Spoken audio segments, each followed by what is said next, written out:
ꯅꯨꯡꯉꯥꯏꯇꯕ ꯑꯩ ꯍꯥꯟꯅ ꯐꯣꯡꯗꯣꯛꯆꯅꯤꯡꯉꯤ ꯃꯔꯝꯗꯤ ꯅꯍꯥꯟ ꯏꯆꯤꯜ ꯏꯅꯥꯎ ꯅꯥꯒꯥꯁꯤꯡ ꯃꯔꯨꯑꯣꯏꯅ ꯂꯩꯉꯩ ꯄꯥꯁꯇꯔ ꯌꯥꯎꯅ ꯐꯥꯔꯒ ꯍꯧꯖꯤꯛ ꯐꯥꯎꯕꯗ ꯊꯥꯗꯣꯛꯇꯗꯅ ꯂꯩꯕꯒꯤ ꯄꯥꯎꯗꯨ ꯇꯥꯔꯀꯥꯟꯗ ꯑꯩꯈꯣꯏꯁꯨ ꯇꯨꯝꯕ ꯆꯥꯕ ꯈꯪꯗ꯭ꯔꯦ ꯑꯗꯨꯒ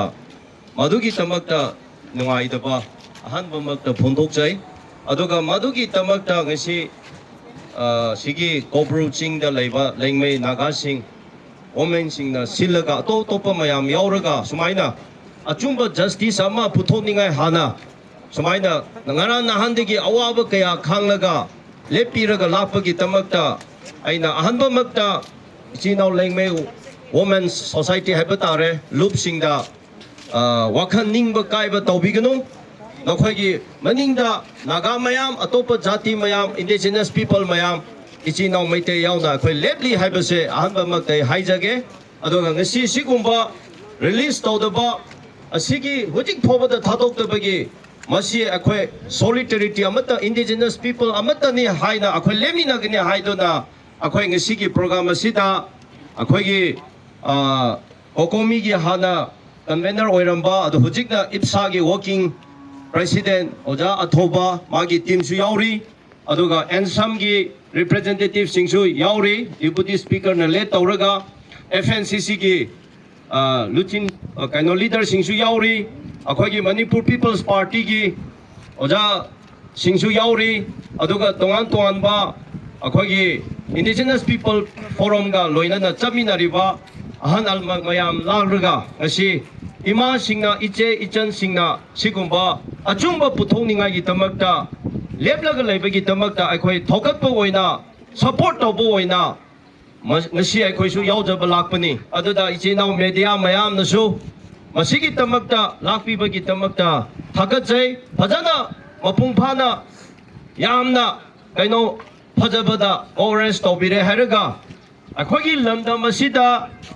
ngahak leiraga karino ma tawba ngahak leiraga sum oidaba padabada dum tawraga akhoi mi kaya punsi manglaga sumaina lakpuse kuirabani ado akhoi government amale akhoi na tax piri akhoi mayam na tax pibagi praja mayam na madugi tamakta moi tolop charaga natraga government run tawraga leiraga iramdam leibak icham micham singsida ngasi government na madu ngakpa protection pibang amloi haibatarade government lebegi artha leite asigi tamakta security forces state ki center ki india government na tolop piraga ngak sening ngai gi tamakta thamli bani aduga ngasi mi ama phawbada ngak pusu ngamde pha pusu ngamde adu oiradi loina hanbi gro tolop su chabiranu nomai su paibiranu akhoi lamdam sida waichini ngai ni lam chini ngai ni moi hanbana phai akhoi oina akhoi ni thokpa ngambado akhoi tawrage haibse akhoi haining rakhre aduna ngarang nahandu asonda mi ambush tawraga laibak thina ahum laikhide haibado akhoi loina condemn tawe chumi adubu kanana hatpuno karambano hapno haibado thithok tringaida karimsu maram leidabada ichino lengmei sing naga sing micham singda lambi de heta pharaga asumaina ngasi phobada thadokdana leiriba haibase karamba prithibida si low lege ba sa lamchatni matamada afghanistan da iran da iraq da topada pakistan da terrorist na chathare adu tawrena terrorist mayam gi chatharamba mayam do ngasidi atopa lepak da natana manipur da oina terrorist se chathadana leire asi ahan banate ichinau leimai singda khut thaba nupi singda su khut yauna khut thaba khungi mi da mai changlaga mai thaba chatho chasing kaya da threat tawba phaba punba phubi base ngasina ahan banate tawriba terrorist singna chathari base adubu masi government na karimata action lokhotpa ngasi phobada ngamdaba haibase masidigi moina hena thona leiraga tawthorakrabani aduna government na athuba matamda sigumba chathariba mi singsi pharaga fajana bifam thokpa maral dandi du pirakanda matu manauda sigumbase leiroidabani adubu ngasidi yam ikainingai di ngarana han sigi konsa khulki manakta phakiba haibase kilometer chama lisingama thabak sunati only 20-25 kilometers ni masida lengak amalena surrounding sida security forces mayam thamlaga sida lemo khongda army gi headquarter leiraga leina mitara nipan se phakiba kanda gari matat maduda operation changlaga kandaba haibado adudi akhoi security leiriba lengak leiriba sina phasunu haibaga chamanai aduna ngasi chinau mayam da ina haining badi phaba hunba chathariba pataba lamcha chathariba sagi lamcha chathariba terrorist ki chathariba toge haiduna moidi chathage na chatharabani taurabani akhoi na ngasi haigada se kana da no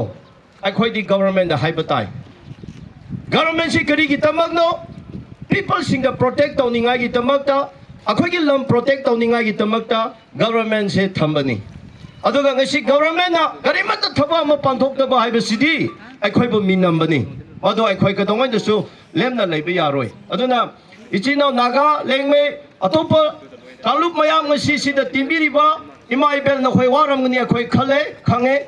kanamata ningba kaiba ningba hanbigno akhoi na hainingbadi ko akhoi asigumba pataba chathariba mayam se mase achumba wayal ama purakri phobadi akhoi lemina batai lepkadabani aduna ngasi pendaba akhoi mayam lei adubu government na hairiba phakhiba mi sing adu kanba ngamde hairibase yamna mase akhoi ikai ningai ni aduga adungba chathariba mi woi sing aduda nongai paiba singna nongai single shot chu tawdaba phaba punbasu tawdaba aduga oidaba padaba swaida imphal da kadai da micham singdedi security singna aduga government na pharaga phuraga punba jail da happa loka da happa mayam akhoi thenare aduga phattaba chatharaga micham singda hatlaga pharaga sigumba mayam chathabasidi ngasi akhoi gi lengakna karimata action lokhatpa ngamdaba haibase akhoi justice se leitere akhoi karamaina hujing micham akhoi se hingadabano akhoi loinama hujikti kari aisra safety gi mafam leitere amada oirasu aduna aidi ngasi se khitang kaino tawre loi leader singna khanbiro aidi yaradi akhoi yauna matam tharo ngasi sakmak hujik siloiraga chase arasu chase akhoi mayam chalaga chief minister gi bangloda governor gi bangloda changlaga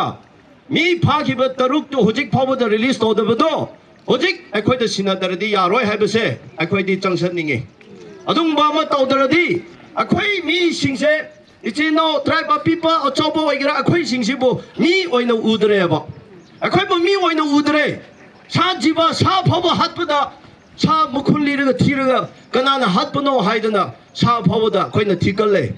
hatpami du phawada tandi pire fine ta hole sa agi sa phawada jiba phawada mangkiba kanda san phawada iroi phawada o phawada hamen phawada khoina thiraga madugi achumba puthoi ngasi mi taranipan pharaga hoji mi taru phawada ngasi numik ahum suruba mari suru phawada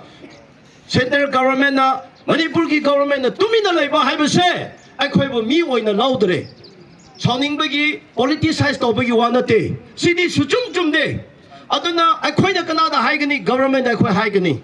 moiramdi makhoi ki authority ni mogi responsibility ni tawba mi nomai pairaga punto tawba mi dudi moidi tawgen na tawbuni moina ngamoi haiba taradi tasena government hairo